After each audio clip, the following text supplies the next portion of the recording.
ಹೊನ್ನಾಳಿ ನಗರದಲ್ಲಿ ಬಹಳ ಪ್ರಸಿದ್ಧವಾದ ಐತಿಹಾಸಿಕ ಹಿರೇಕಲ್ಮಠ ಇದೆ.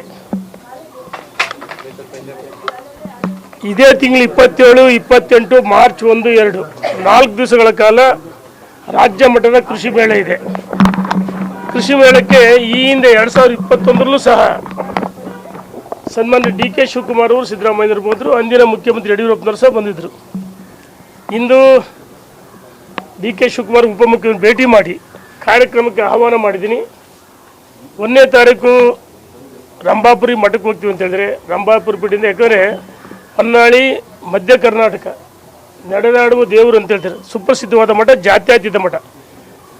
ಮಠಕ್ಕೆ ಬಂದರೆ ಒಳ್ಳೆಯದಾಗುತ್ತೆ, ಸಹಜವಾಗಿ ನಡೆದಾಡುವ ದೇವರು ಅಂತ ಹೇಳ್ತಾರೆ.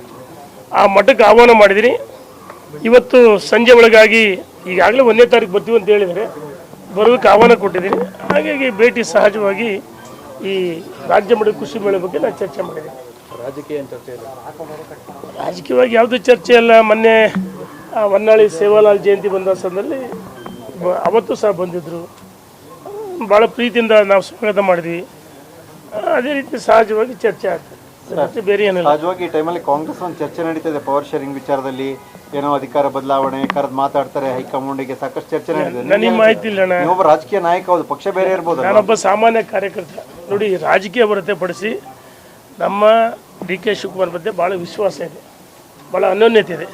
ಸಹಜವಾಗಿ ಬಂದ ಸಂದರ್ಭದಲ್ಲಿ ಮಾತಾಡ್ತೀವಿ.